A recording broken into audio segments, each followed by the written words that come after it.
வணக்கம் உறவுகள் நண்பர் தமிழ் சொந்தம்லாம் எப்படி இருக்கீங்க? நல்லா இருப்பேன் நான் நினைக்கிறேன்.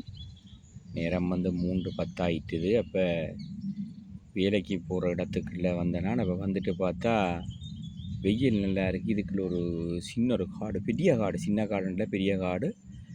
இதுக்கு பின்னுக்கு நான் இருக்கிற பின்னுக்கு முழு பேரும் பெரிய மினிஸ்டர் மேட்ட வீடு தான். இதுக்குள்ள புல் பாதுகாப்பு, இந்த இதில் லைட்டுகள் எல்லாம் போட்டு அதில் வேறு வழியும் இருக்குது, இந்த வழியும் இருக்குது. இதுக்குள்ளே போகிறதுக்கு இல்லை. இப்படியே நாங்கள் போய் இன்னும் ஒரு ஊருக்குள்ளே போகலாம். அந்த ஊருக்குள்ளே போகிற பாதை தான் இந்த பாதை. அப்போ இதில் இருக்கிற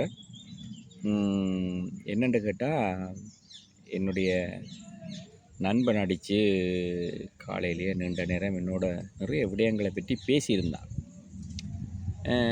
பேசியிருக்கும் பொழுது நானும் அமைதலாக கேட்டுக்கொண்டிருக்கும் பொழுது, இதுக்கு ஒரு தேவனுடைய ஜெப சத்தத்தினுடைய செய்தியாகத்தான் நான் இதை பதிவு பண்ணுறேன். அப்போ அவனுக்கு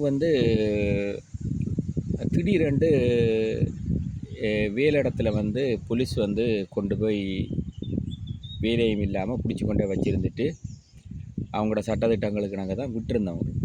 அப்போ 3 தரம் எங்களுடைய சபையில் வீடியோ ஃபோட்டோக்கள் எல்லாம் எடுக்கிறதுக்கு பலத்த உதவியாக இருந்தது. அப்போ என்னென்னு கேட்டால், அவனுக்கு எங்களுடைய ஜெயகுடி சுவிசேஷ திருச்சபை ஊழியர்களிடம்லாம் சொல்லி நாங்கள் ஜெயித்த போது இப்போ அவனுக்கு வேலை ஆண்டவர் கொடுத்துருக்காரு. எப்படி என்று கேட்டால், சரியாக 11 மணிலேருந்து இரவு 1 மணி வரைக்கும் வேலை. ஆனால் அவன் இன்றைக்கு நான் கடை சொல்கிறான், மச்சான் என்னால் இந்தளவு நேரத்தை தாக்கு பிடிக்க இல்லாமல் இருக்குதுன்னு சொல்லி சொல்கிறான். நல்லா வேலை செய்வான். அவனுக்கு தமிழ் கடை வேலை, மணிக்கிராம் வேலை, மற்றது டெலிஃபோன் கடை வேலை, மற்றது கோழிக்கடை வேலை, மற்ற ரெஸ்டாரண்ட் வேலையெல்லாம் தெரியும். ஆனாலும் கூட தேவன் அவனை பாதுகாத்து அவனுக்கு அந்த வேலையை கொடுத்துருக்கார். எனக்கு மகிழ்ச்சியாக இருந்தாலும் கூட ஒரு சின்ன மனதுக்கு சமாதானம் இல்லாத ஒரு காரியம் என்னென்னு கேட்டால், அவனுடைய நீண்ட நேர வேலை அவனுடைய உடலில் லேசான ஒரு தாக்கத்தை கொடுக்குற மாதிரி இருக்குன்னு சொல்லி காலையில் கதைத்திருந்தான். உண்மையான நண்பன்.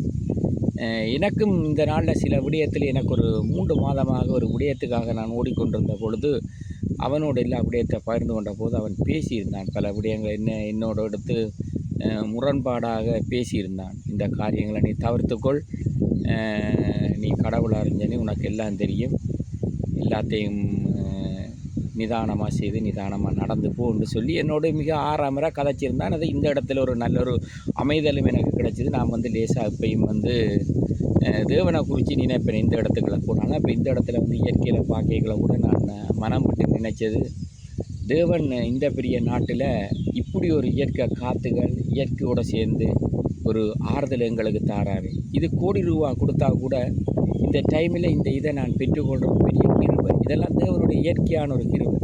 அப்போ இன்றைக்கு சனிக்கிழமை 13ஆம் தேதி 6ஆம் மாதம் 2026ஆம் ஆண்டு இந்த நேரத்தில் இந்த இடத்துல வர எனக்கு எதிர்பாராத விதமாக தான் நான் இந்த இடத்துக்கு வந்தேன்.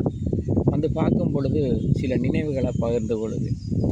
நாளைய நாளை குறித்து தேவன் சொல்லுகிறான், நீ கவலைப்படாது, அதை நான் பார்த்து கொள்ளுவேன். ஆகாயத்து பறவைகள் விதைப்பதும் இல்லை, அறுப்பதும் இல்லை, ஆனால் அவைகள் அனைவரும் போஷிக்கப்படுகிறது வேதம் சொல்லுகிறது. இன்றைக்கும் கூட வேதத்தில் ஓசியான்ற புத்தகத்தை எடுத்து படிக்கும் பொழுது மிக ஒரு கடிந்து கொள்ளுதலோடு தேவன் அந்த வசனங்களை கொண்டு சென்றிருந்ததை நான் பைபிளில் பார்த்துருந்தேன். அதை அப்படியாக கடந்து செல்லட்டும். அதே போல் நீங்களும் ஆரோக்கியமாக இருக்க வேண்டும் என்று சொன்னால் முதலாவது மனசில் பெரிய தைரியம் வேணும். அதே போல் நாவினால் உண்மை உரைக்க கற்றுக்கொள்ள வேண்டும். உண்மையை உரைக்கும் பொழுது தேவன் பொய்யருக்கு எதிர்த்து நிற்கிறார் தேவன். அப்போ உண்மை உள்ளவர்களை தேவன் காண்கிறார். அப்போ உண்மையாக நாங்கள் இருக்கும் பொழுது தேவன் எங்களை உயர்த்த வேண்டிய இடத்துல உயர்த்துவார். நானும் கூட இந்த 3 மாத காலங்களுக்குள்ள சில விடயங்களில் சில பொய்களை உரைத்து விட்டனோன்னு சொல்லி என்ன நானே கேள்வி கேட்குறேன். நான் எப்பொழுதும் உண்மையைத்தான் பேசுவேன். ஆனால் ஒரு குழந்தை ஒரு தாயின் வயதில் 10 மாதம் தான் இருக்க முடியும். அதுக்கு பிறகு அந்த குழந்தை பூமிக்கு வந்துதான் ஆகணும். அதுதான் நியதி. நீங்கள் சில நேரம் கேள்வி கேட்கலாம், அது இடையில் கூட பிறக்கலாம் தானே என்று சொல்லி. அது ஆரோக்கியமான குழந்தையாக இருக்காது. அதனால் நீங்களும் பொய்யை உரைத்து இன்னும் ஒருவரை பொய்யுரைக்கிற நபராக காட்டி இந்த நாட்களில் பல பிரச்சனைகள் பலரை நான் பார்த்து கொண்டு கடந்து வருகிறேன். அதனால் முதலாவது நீங்கள் பொய்யுரைப்பதை நிறுத்துங்கள். இது என்னுடைய உள்ளத்தில் ஆழமாக பதிந்திருக்கிறது. மற்றது வந்து ஒரு விடயத்தை பகிர்ந்து கொள்கிறேன். நான் ஒரு கிராமத்து பிறந்த ஆள்தான். கிராமம்தான் எங்களுடைய வாழ்க்கை. அப்பொழுது நாங்கள் ஆடு மாடுகள் வளர்ப்போம். அப்போ அந்த ஆடு மாடுகளுக்கு நாங்கள் எஜமானாக இருந்து கூட்டிக் கொண்டு மேய்ச்சலுக்கு விடும் பொழுது அது ஒவ்வொரு நாளும் களத்தில் கைத்தை கட்டி இழுத்து கொண்டு போகும் பொழுது மேயும் பொழுது சந்தோஷமாக மேய்ந்து விட்டு மாலை நேரத்தில் மீண்டும் நாங்கள் அதனுடைய குடில்களுக்கு கொண்டு வந்து விடுவோம். அப்படி இருக்கும் பொழுது திடீரென்று ஒரு நாள் எங்களுடைய கஷ்டத்துக்காக அந்த ஆடு மாடுகளை நாங்கள் வியாபாரியிடம் கொடுத்து விடுகிறோம். அந்த வியாபாரியும் நாங்கள் கூட்டி செல்வது போல தான் களத்தில் கைத்தை போட்டு கூட்டி செல்லுவார். ஆனால் அங்கு கொண்டு போய் ஆடு மாட்டை கழுத்தை அறுத்து அதை அவருடைய மாமிச பிரியராய் சாப்பிட்றவர்களுக்கு விற்பனை செய்து விடுவார். அந்த நேரத்தில் தான் அந்த ஆடு மாடுகள் நினைக்கும், என்னுடைய கழுத்தை அறுப்பதற்கு என்னுடைய எஜமான் என்னை ஒப்பு கொடுத்து விட்டார் என்று. அதனால் இந்த நாளிலும் வந்து நம்ப வச்சு கழுத்தறுக்கிற வேலைகள்லாம் நடந்து கொண்டு இருக்கிறது. உலகம் முழுக்க நடந்து கொண்டு இருக்கிறது. அப்படியான காரியங்களை யாரும் செய்யாதீர்கள். அதனுடைய உளவியல் ரீதியான தாக்கமும் உளவியல் ரீதியான பாதிப்பும் அந்த ஒரு மனிதருக்கு தான் வரும்.